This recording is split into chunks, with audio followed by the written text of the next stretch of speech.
Salut à tous, c'est Valentin et aujourd'hui nous accueillons Franck Guyon dans le podcast Loop sur le triathlon.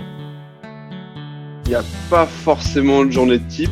On va dire que sur un bloc d'entraînement de 3 ou 4 semaines, les semaines se répètent et se ressemblent. Quand j'écoute des gens qui commencent par un Alpha Ironman comme un défi, on ne dirait pas comme ça quand les gens ils me parlent, mais moi ça a vraiment commencé, je veux dire, comme monsieur tout le monde. J'aime bien cette philosophie de faire un petit peu les choses dans son coin, et par contre de tout lâcher le jour de la course.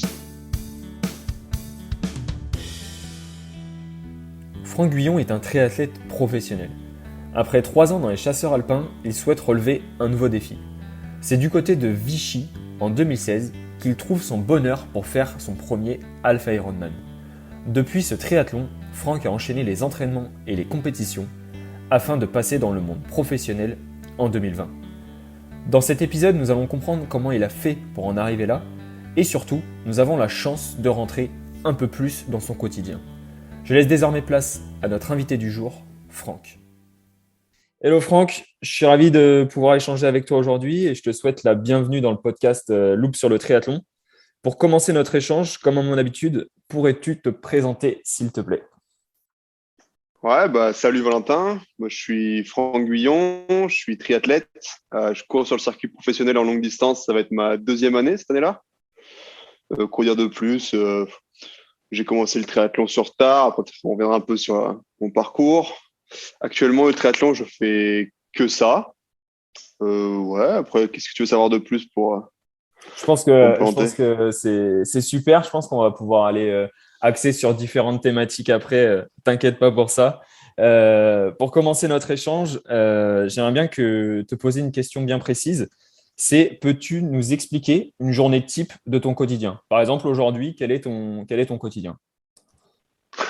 On va pas prendre la journée d'aujourd'hui parce qu'on va croire que je suis en vacances toute l'année sinon. Ah, Euh... Non, là, je viens de finir un gros bloc d'entraînement de 4 semaines. ok. J'ai fini bien sur les rotules hier, donc aujourd'hui c'est une journée plutôt tranquille, tu vois. Il y a une grosse natte de prévu le soir et c'est vraiment une journée tranquille. Sinon, dans la semaine, il n'y a pas forcément de journée de type. On va dire que sur un bloc d'entraînement de 3 ou 4 semaines, les semaines se répètent et se ressemblent. Mais en gros, une journée type, c'est dans l'eau à 6h30 le matin pour une bonne heure de natation. Après, ça peut être 2 heures, 2h30 de vélo avec de l'intensité et un footing le soir, par exemple. Voilà.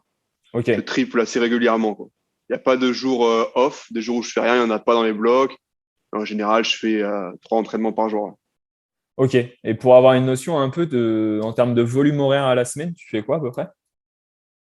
Ouais, c'est variable, on va dire que c'est on va prendre une fourchette un peu large, entre 25 et 30. En stage, ça peut monter à plus de 30. Les semaines de récup, ça va être moins que ça. On va dire, ouais, tu vois, une moyenne à 27 heures, allez, 27-28. Ok, ouais, ça fait des belles semaines. Et du coup, pour comprendre un peu pourquoi tu en es arrivé là, on viendra sur le passage amateur et professionnel après. Mais quel est ton historique? Tu as toujours fait du sport? Le triathlon, c'est toujours un sport qui t'a drivé dans ta vie? Ou alors tu as eu différentes étapes avant d'en arriver au triathlon? C'est assez marrant parce que je pense que j'ai un parcours pas trop typique sur le circuit professionnel, du moins. Moi, le triathlon, j'ai connu sur le tard. En fait, je connaissais même pas, je savais pas ce que c'était jusqu'à mes, je vais dire, 20 ans, 21 ans par là. Moi, j'ai fait de l'aviron au lycée, assez jeune. Derrière, une fois que j'ai eu mon bac, je me suis engagé à l'armée pendant 3 ans en tant que chasseur alpin. Et quand j'ai arrêté l'armée, j'avais un petit peu de temps, quelques mois avant de reprendre les études.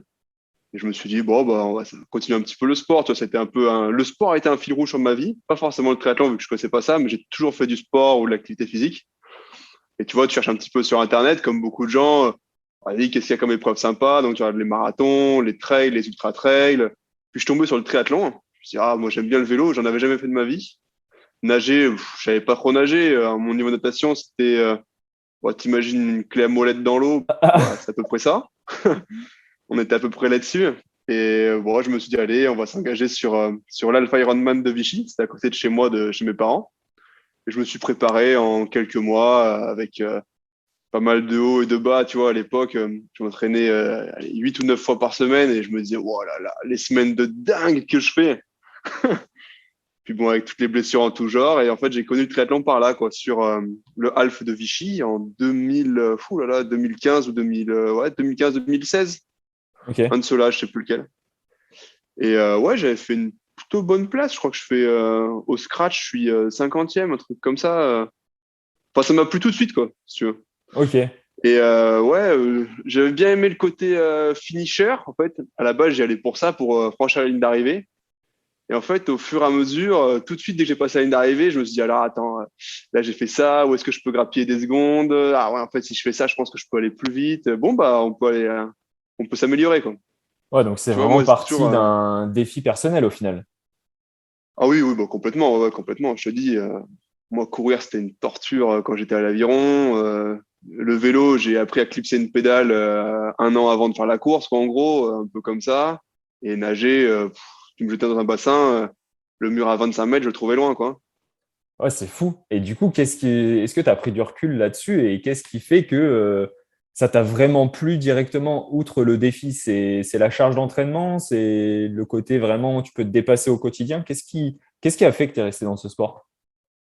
Alors, la charge d'entraînement, je sais pas. Je pense pas parce que franchement, avant de m'entraîner sérieusement il y a 3 ans, c'était vraiment l'entraînement loisir. Tu vois, je passais par des phases où je me disais, oh, j'ai envie d'être trop fort et je m'entraînais beaucoup pendant 3 mois. Après, je pouvais couper pendant 5 ou 6 mois sans rien faire, presque. Donc, c'était vraiment du loisir. Mais en même temps, je voyais que j'avais quelques qualités, quoi. Donc, c'était agréable. J'ai commencé avec les. Donc, tout de suite après le Half de Vichy, je suis reparti faire mes études à Clermont-Ferrand. Et j'étais dans ce club-là. C'était la première fois que j'étais en club donc pour le triathlon. Et si tu veux, je n'entraînais pas beaucoup, mais j'avais quelques qualités. Du coup, ça me permettait de faire la course avec les copains. Et c'était vraiment ça qui m'a plu tout de suite, moi. C'est le côté faire la course, presque les chronos. Tu vois, j'ai fait quelques chronos sur 10 km, comme ça. Et Ok. battre un temps, moi, c'est pas un truc qui me botte vraiment. C'est pas, ouais, t'as battu un chrono, bon, super, peut-être le parcours était favorable, machin et tout. Je comprends qu'il y en ait qui adorent ça. Moi, c'est pas vraiment mon délire. Moi, ce que j'aime Ok. vraiment, c'est la compétition, quoi. C'est battre des gars, les doubler, me faire doubler, qu'il y ait une dynamique. Ouais, moi, ça qui me botte le plus, je pense. Et c'est ça qui m'a poussé à me poser un moment la question de est-ce que je m'investis un petit peu dans le sport sérieusement, ne serait-ce déjà pas faire de coupure de 6 mois et voir ce que ça donne, voir qui je peux battre, quoi. Ok. Et du coup, après, si j'ai bien compris, il y a ce passage en professionnel. Est-ce que cette question de devenir un jour sportif professionnel, tu l'avais déjà eu outre le triathlon?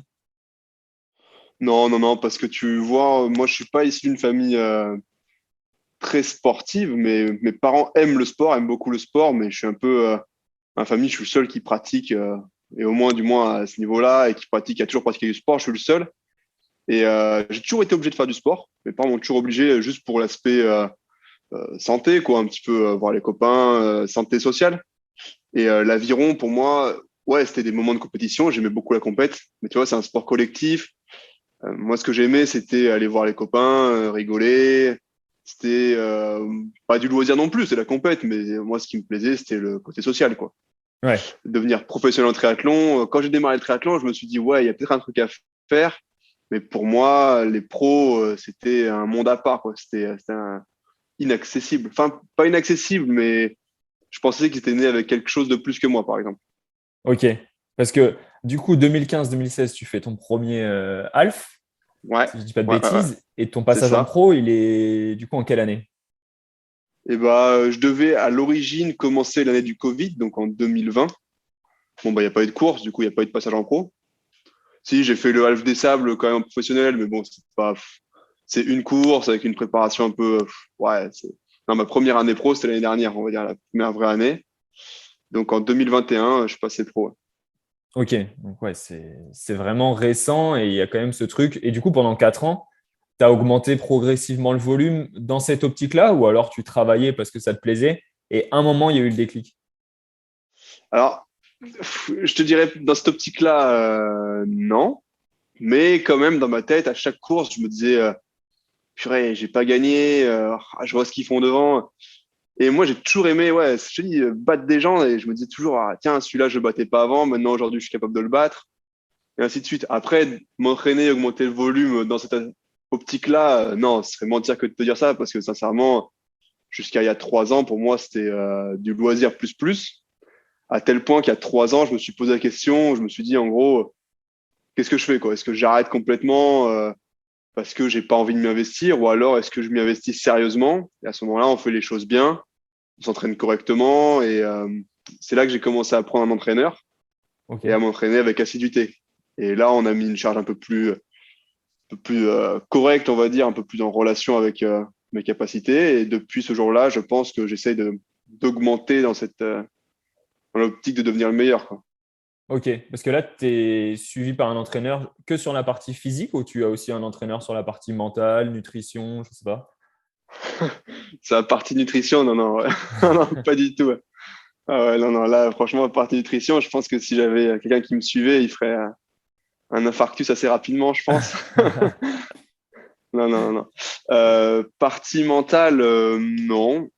Je pense pas en ressentir le besoin. Après, tu vois, c'est un sujet dans une vidéo que j'aimerais faire un jour. Aller voir un prépa mental et discuter avec lui. Peut-être que je découvrirai des choses et que j'en apprendrai pas mal. Ouais, ce serait intéressant de voir ça. Mais aujourd'hui, j'ai pas la motivation, l'envie. Je ressens pas le besoin, quoi, tout simplement d'aller voir un prépa mental. Mais je pense que ça peut être intéressant. Donc, c'est à creuser un jour. Et après, ouais, sur la partie physique.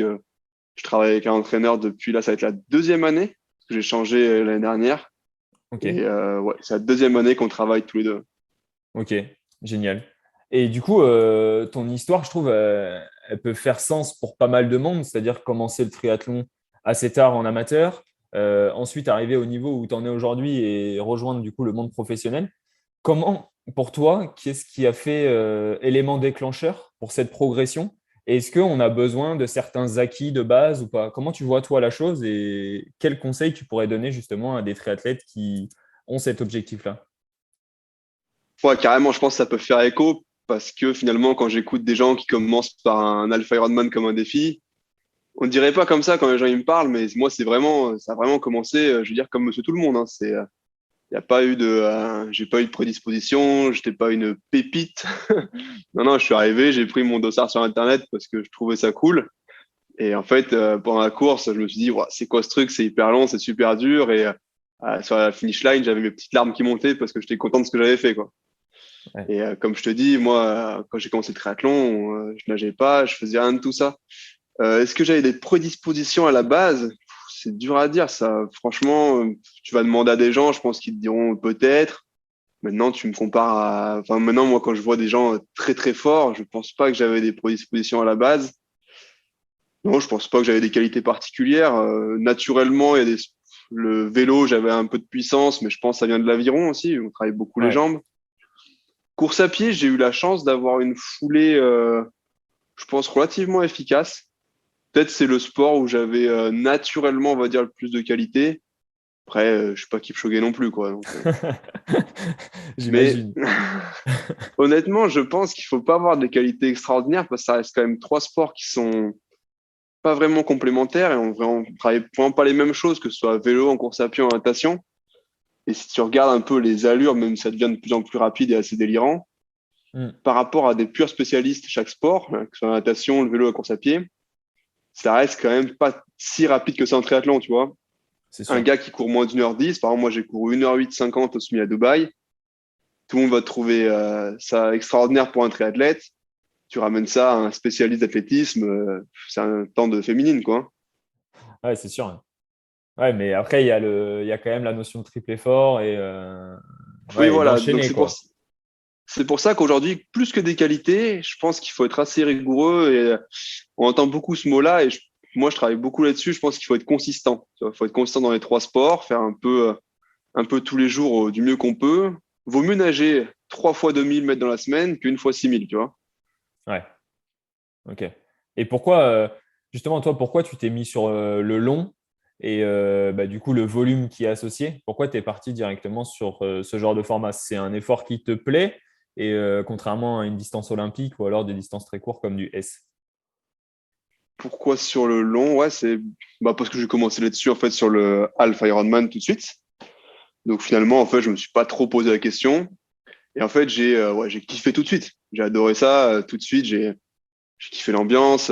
J'aime bien le matos, j'aime bien le côté vélo de chrono, même si j'ai mis du temps à en avoir un. Puis l'effort est sympa parce que finalement, alors après, j'ai jamais fait d'Ironman. Moi, j'ai fait que des halfs pour l'instant. Et je trouve l'effort sympa parce que chaque sport séparément, les distances sont pas très longues. Tu vois, ça fait Mm. un peu moins de 30 minutes dans l'eau, un bon 2 heures à vélo et 1h10, 1h15 à pied. Ce qui fait qu'en fait, il y a une stratégie de course, mais tu es à bloc en fait. Tu es à bloc sur les trois sports parce que c'est des groupes un peu musculaires différents qui travaillent et tu peux arriver à te mettre vraiment au carton sur les trois sports et ça reste une course qui va vite quand même. Ouais, T'ennuies pas quoi. ouais, c'est Et moi, sûr. je pense que c'est vraiment ça qui me plaît. Ouais. Je trouve cette distance, ce temps d'effort me correspond bien, me fait envie. On va pas se mentir, hein, on va pas s'inventer, pas non plus inventer une vie. Sur le court de distance, j'aurais jamais rien fait. Je nage trop mal, donc bon, à partir de là, ça réduit le champ des possibles. Ouais, c'est sûr. Ouais, sur le cours, la natation a vraiment sa part, hein. Même C'est si maintenant différent. sur, même si maintenant sur half, la natation commence à être aussi assez déterminante, hein. Ouais, c'est sûr. Du Mais coup, là, l'effort, tu vois, ouais. tu travailles plus fort, là, du coup, en natation? Tu mets combien de séances de natation par semaine? Là, pendant le dernier bloc, je nageais 7 fois par semaine Ok. sur 5 jours. En fait, du coup, il y a 2 jours où je double, où je fais le lundi et le mercredi. En gros, je suis à 6h30 dans l'eau le matin, je nage 1 heure et je retourne le soir vers 19h pour 1h30. Ça Ok. me fait 2 jours où je double, donc ça fait 4 séances. Et après, jeudi, vendredi, samedi, je nage le matin. Ok, ouais, donc ça fait du bon volume. Et ta progression dans les trois sports, comment tu l'as ressenti? Est-ce que tu l'as vu dans les trois sports de façon linéaire, croissante tranquillement, ou alors il y a des sports où vraiment tu es arrivé à des paliers, tu es redescendu, tu es reparti sur un palier plus haut? Comment tu as ressenti tout ça? Ouais, les paliers, je les ai sentis parce que je te dis, au début, je faisais des pauses très longues, j'arrêtais parce que, tu vois, la vie d'étudiant, tout ça, quoi. Donc, bon, donc forcément, quand tu fais des pauses longues, tu sens que tu as des paliers et que tu les passes pas ou que tu arrives à revenir à ce palier, tu dis, ah, je suis en forme. Mais en fait, non, c'est juste que tu t'entraînais correctement pendant 15 jours. Ma progression, alors, au début, quand tu t'entraînes beaucoup, en fait, en 2 mois, tu as l'impression que tu progresses à l'infini, quoi. Ouais, Et aujourd'hui, je la ressens moins parce qu'en fait, elle est lente. Je veux dire, si aujourd'hui, demain, je gagne 15 secondes au 100 mètres dans l'eau, alors ouais, ce serait impressionnant, mais ce serait bizarre quand même. ouais, Aujourd'hui, je me dis, ah, si, tu vois, sur ma course, je gagne 2-3 secondes au 100 mètres dans l'eau, ah, ça va être bien, ça va être solide. Mais entraînement, bon, tu vois pas forcément, quoi. ouais, D'une semaine à l'autre, tu vas le voir d'un an à l'autre, aller de 6 mois à un autre. Tu vois, à vélo, tu es content quand c'est ta séance de PMA, ton coach, il te rajoute 5-6 watts, tu vois, tu roules à, je sais pas, tu as plus de 400 watts, ta PMA, et au lieu d'être à 420, tu vas être à 430. Tu te dis, oh, j'ai fait une bonne séance, mais bon, tu ressens pas, tu as 5-10 watts de différence. ouais, c'est ça. Ouais, dès que tu arrives sur des niveaux plus hauts, tu sens moins la différence, ouais, c'est sûr. Ouais, Ouais, c'est ça. c'est fou. Ça fait des belles séances quand même. À 400 watts, ça commence à faire des belles séances. Donc aujourd'hui, tu passes dans l'univers, on va dire, professionnel. Est-ce que aujourd'hui, tu vis de ta passion ou pas? Non, clairement pas, non, non, j'en vis pas. Aujourd'hui, je vis sur mes économies pendant là, les 2 ans professionnels qui viennent d'arriver. Après, je vois ça un peu comme une entreprise, tu vois, une startup qui se lance, bah, tu mises sur toi, tu investis sur toi. Hmm. Et si ça doit marcher, ça marchera. Et voilà, quoi. Mais non, non, aujourd'hui, j'en vis pas du tout.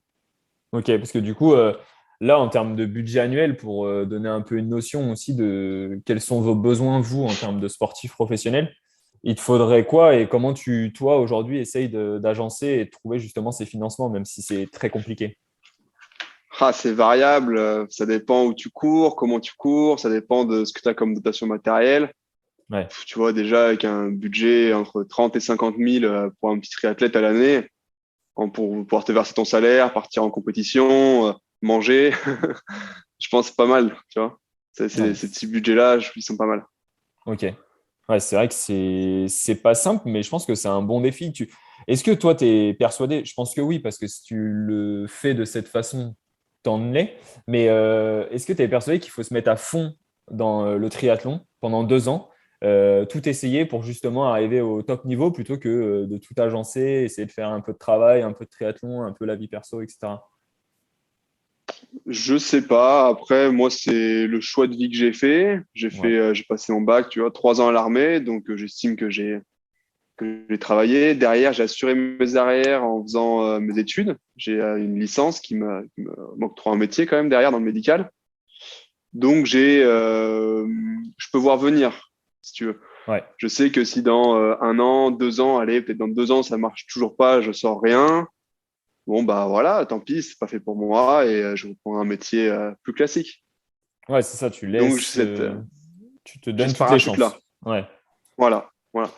Je préfère me donner toutes les chances maintenant, j'ai 27 ans, plutôt que essayer de faire un petit peu de tout et finalement, bah, dans le médical, tu vois, c'est des beaux métiers qui sont des métiers humains. Et je trouve que tu arrives face au patient, le matin, tu as couru 1 heure et demie, tu es en travers, c'est un manque de, enfin, c'est pas forcément hyper respectueux.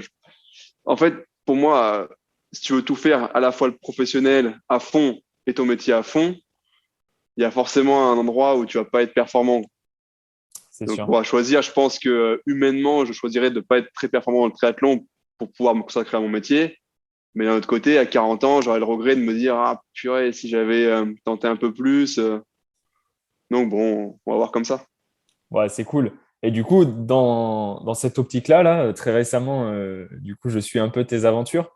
Tu as déménagé. Pour quelles raisons et pourquoi ce changement de club, du coup? Ouais, j'ai déménagé. Changement de club.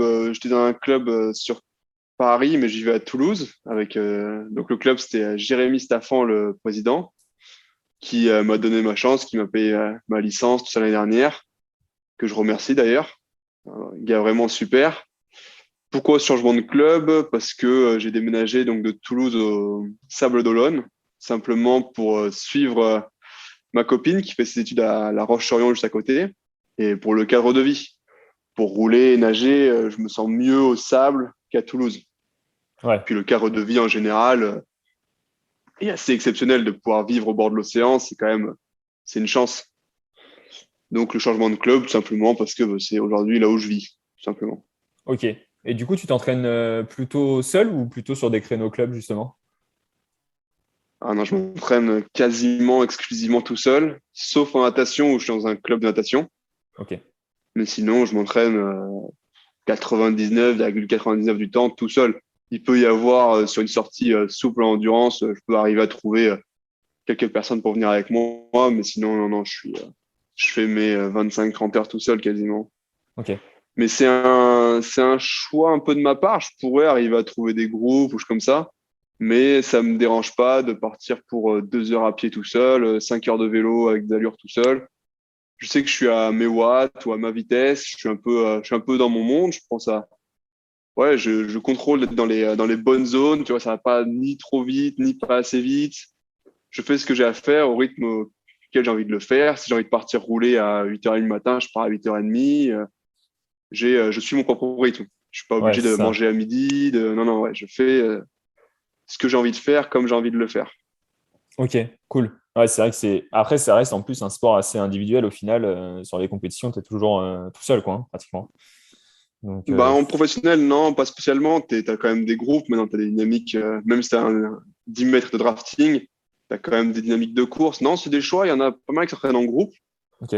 Peut-être que j'y viendrai un jour, mais aujourd'hui, j'en ressens ni le besoin, ni l'envie. J'aime bien, tu vois, il y a des personnages comme Denis Chevreau ou Denis Cos. Bon, après, je les connais pas personnellement. S'il faut, je dis une énorme connerie. Mais c'est vrai qu'on les voit, on a l'impression qu'ils s'entraînent beaucoup de leur côté. Et au final, c'est quand même assez performant. Et moi, j'aime bien cette philosophie de faire un petit peu les choses dans son coin. Et par contre, de tout lâcher le jour de la course. Ouais. Après, il y a aussi un autre paramètre de pourquoi je m'entraîne relativement seul. Je suis très compétition. Je suis très compète. Donc, si j'ai, par exemple, je sais pas, des 10 minutes à faire sur la route, ça sert à rien, je te dis connerie, enfin, n'importe quelle séance. Si devant, ça va accélérer, moi, je peux pas, enfin, je peux pas me retenir, quoi. Je vais accélérer, je vais essayer de passer devant. Je suis assez calme dans la vie de tous les jours, mais quand tu me fais faire du sport, ça me transcende, quoi. J'ai cette espèce de compétition et du coup, bah, tu sors vite de tes zones d'entraînement. Et oui. Bon, bah, si sur une séance, t'es avec les copains et tout, c'est super. Par contre, ce qu'il y a, c'est que le lendemain ou le soir, faut assumer, faut aller en faire une autre. Donc, un petit peu de fatigue, plus un petit peu de fatigue pas prévue, bah, à la fin du bloc, ça fait que tu finis pas les séances. Et j'aime être assez carré et carré dans ce que je fais. Ok. Ouais, c'est cool. Bah, ouais, c'est vrai que dès que devant ça accélère, si toi tu suis, c'est jamais réellement bon. Mais Et ouais. c'est ce qui m'a étonné tout à l'heure. Du coup, je vais revenir sur ce sujet et puis après, je te laisserai tranquille pour ta journée qui suit. C'est vraiment l'aspect alimentation. Tu ne fais pas attention à toute cette partie-là? Non, non, non, clairement, je fais pas attention. Ça veut pas dire que je vais manger McDo tous les jours, loin de là. Tout simplement, je mange équilibré. Hein. C'est pas comme pour l'entraînement, on n'invente pas la roue. Hein. Je mange 5 fruits et légumes par jour, des légumes à chaque repas, je mange des bons aliments et après, tu les manges en quantité. Mais je veux dire, quand on me dit, ouais, fais attention le soir, tu stockes, si le soir j'ai envie de me faire une grosse plâtrée de pâtes carbonara, je me la fais et il n'y a pas de souci. Hein. Non, non, j'ai aucun scrupule là-dessus. Le dimanche midi, enfin, ou plutôt 15 heures quand je rentre du vélo, s'il y a un gros poulet dans le four avec des patates qui ont cuit dans le beurre, moi, ça me va. Hein. Ah, Non, non. ouais, Toi, t'as tu ce triples. plaisir de manger, quoi. Ouais, déjà, j'aime manger. Je considère que m'entraîner beaucoup, ça, mentalement, quand même, tu as une charge mentale. Si en plus, tu rentres comme hier de 5 heures de vélo avec des allures sous la flotte pendant 5 heures tout seul, si en plus, quand je rentre, il faudrait que je me dise alors, faut que tu manges ça, comme si. À l'heure d'aujourd'hui, ça me fait pas envie du tout et je pense que ce serait une surcharge mentale inutile. Ensuite, je pense qu'il y a beaucoup de mythes sur l'alimentation. C'est-à-dire que les gens partagent ce qu'ils veulent sur Instagram, YouTube ou autres plateformes. C'est toujours partage un petit peu, tu vois, tu as fait ta salade, hop là, je la prends en photo sur Insta. Dans la réalité, bon, va pas se mentir, hein, les professionnels, 3 entraînements par jour, tu as des journées régulièrement à plus de 6 000 calories, faut les bouffer. Ah ouais. Ouais, c'est vrai que je ne connais pas aujourd'hui de triathlète qui n'aime pas manger. J'aimerais bien en rencontrer un, justement, voir comment Ah il ouais, arrive à non. gérer ça. Ça me paraît vraiment un peu contradictoire. Et je vais te dire, je pense qu'il y a, à cause de ces posts sur les réseaux sociaux, je pense qu'il y a beaucoup d'amateurs qui se mettent une pression sur l'alimentation que ne se mettent pas les professionnels. Ouais. Pour avoir vu des professionnels en stage, je suis parti une fois à Lanzarote, on avait croisé des gars du team BMC, c'est pas les derniers à manger des frites. Hein. Ouais. Encore une fois, quand tu t'entraînes beaucoup, tu peux pas faire avancer ta voiture sans carburant. Et à un moment donné, bon bah, il faut manger. Hein. Ouais, c'est Encore sûr. une fois, ne pas faire attention, ça veut pas dire qu'il faut manger burger tous les jours, mais en mangeant simplement équilibré et en bonne quantité, ouais, tu vas te faire plaisir et y a pas de souci, tu vas performer quand même. En plus, aujourd'hui, on voit les morphotypes de triathlètes qui ont tendance à changer. Il y a quelques années, c'était les grands tout secs comme Frodeno, Kinle qui marchaient fort. Et maintenant, on voit que les gabarits, avec Blumenfeld, on voit qu'il n'y a pas de gabarit type. Ces gars-là, Ouais, ils se privent pas et ils avancent. Hein. ouais, c'est sûr. Bah, on le voit, ouais, on le voit de plus en plus, hein, sur tous les formats en plus. C'est ça qui est dingue. Donc, Ouais, c'est c'est en clair, train de c'est clair. changer. Trop cool. Bah, c'est bien. Et sur l'aspect, on finira sur cet aspect-là, vraiment motivation. Est-ce que tu as des routines? Comment tu arrives à te motiver? Par exemple, je sais pas, tu écoutes des playlists bien précises, tu regardes des vidéos qui t'inspirent. Quel conseil tu pourrais donner justement à nos auditeurs sur cette partie? Moi, ce qui me motive, après, on va pas se mentir non plus, sur 30 heures semaine, il y a beaucoup d'entraînements où tu te dis, purée, j'ai la flemme d'y aller. Ça, c'est clair. Mais de toute façon, quand j'ai vraiment la flemme, je me dis toujours, vaut mieux, tu seras toujours plus content de l'avoir fait que de ne pas l'avoir fait. C'est un peu débile, mais c'est toujours vrai. Ensuite, je me laisse le choix. C'est-à-dire que, par exemple, j'ai ma séance de home trainer, je sais qu'elle va être horrible. Je me dis, vas-y, tu mets tes chaussures, tu fais ce que tu peux faire. Et si tu n'y arrives pas, tu baisseras les watts, tu feras un peu moins. Et en fait, de me dire ça, je me dis, allez, vas-y, fais ce que tu peux, pas de pression. Et en fait, au final, je fais toujours la séance à bloc et c'est rare que je saute une séance. Hein. C'est très, très rare quand la séance, elle passe pas. Mais sur le coup de pas se mettre la pression sur les séances, encore une fois, si tu t'entraînes régulièrement, tu peux te dire, bon, bah, allez, cette séance, je pars, j'ai 1 heure et demie à faire, vas-y, je pars pour 45 minutes et je verrai au bout. Et en fait, quand tu pars comme ça, tu la finis toujours ta séance. Et ouais. Le plus dur, c'est d'enfiler ses baskets et de faire ses lacets. Une fois que tu as fait ça, c'est bon. Ouais, au final, ce que je ressens dans ce que tu me dis, c'est que la partie planification, en fait, est ta source de motivation. C'est si c'est noté, de toute façon, j'y vais, quoi. Ouais, après, on est tous différents, mais c'est vrai que je suis assez bon soldat. J'ai une séance qui est notée, si je la fais pas, ça me flingue. Hein. Ouais, c'est ça. Ouais, bah, Mais, je suis un peu pareil. mais il faut le faire en bonne intelligence. C'est-à-dire que je fais énormément confiance à mon entraîneur sur la planification et les séances. Je lui laisse la main dessus à 90%. On discute, on échange beaucoup dessus, mais c'est lui qui fait les séances et qui les met. Par contre, derrière, il faut pas être bête. C'est-à-dire que c'est un travail à deux et qu'à un moment donné, votre entraîneur ou peu importe qui vous fait les séances, il n'est pas avec vous au quotidien, il n'est pas dans votre corps. Et c'est au moindre signe de douleur, de fatigue anormale, parce qu'on est toujours fatigué, mais on se connaît, on se sent. Là, il faut arriver à prendre la main sur le plan. Et il vaut mieux toujours faire un petit peu sauter une séance ou deux, la faire en endurance fondamentale, que vouloir absolument passer des séances et après se retrouver 3 ou 4 mois avec une blessure. Ouais, c'est sûr. Donc, il faut être bon soldat, mais en bonne intelligence, je pense. Ouais, après, il faut vraiment se connaître du coup, quoi. Parce que c'est pas simple. Ouais, carrément, il faut se connaître, mais après, ton corps, il te le dit. Genre, celui qui se connaît pas, qui a jamais couru, Mm. s'il se met à courir pendant 3 semaines, bon, tu le sens quand même quand une douleur est pas normale. Ouais, c'est Tu, sûr. bon, C'est sûr. Parfait. Eh bien, on va finir par deux questions. J'ai vraiment l'habitude de finir par ces deux questions. La première, c'est quel est ton plus beau souvenir en triathlon? waouh, mon plus beau souvenir en triathlon. Oh, je saurais pas te dire, c'est vrai que j'ai pas trop l'habitude de me remémorer mes courses. Dès que j'en finis une, je pense toujours à la prochaine et je me dis plus tard, je repenserai à mes courses. Mon plus beau souvenir, ah, tu me poses une énorme colle. Je pense que mon plus beau souvenir, ce sera celui où je ferai un podium dans quelques temps. Voilà. Ouais, voilà, c'est qu'est-ce qu'on peut te souhaiter alors comme souvenir? Ça peut être Voilà. ça. Ok, trop cool. Et la deuxième du coup question, mais tu y as déjà un petit peu répondu tout à l'heure, c'est lors d'une séance d'entraînement difficile, tu te dis quoi mentalement? Comment tu arrives à te motiver? Ah, ça c'est. Moi, je visualise beaucoup mentalement. Alors, j'avais pas mis de nom dessus au début parce que j'ai toujours fait, mais inconsciemment. Et Ok. même sur le moindre footing en endurance fondamentale ou la grosse séance, j'imagine en course. Sur l'entraîneur, là, quand ça devient dur, je me dis, allez, vas-y, imagine, il y en a un qui relance, là, faut que tu suives. Moi, je m'imagine beaucoup en course. Encore une fois, moi, c'est la course, c'est la compète qui me motive. Sur une séance à pied où les allures, pareil, sont dures, sont longues, je me dis, allez, vas-y, comme en course. Relance, appuie, va chercher devant. Quand ma copine me suit à vélo sur des séances longues à pied, c'est ce qu'elle me dit aussi des fois. Elle me dit, allez, imagine qu'il y a lui devant, on va le chercher, il reste plus que tant de kilomètres. Et ça me transcende. Moi, c'est vraiment ça qui me transcende.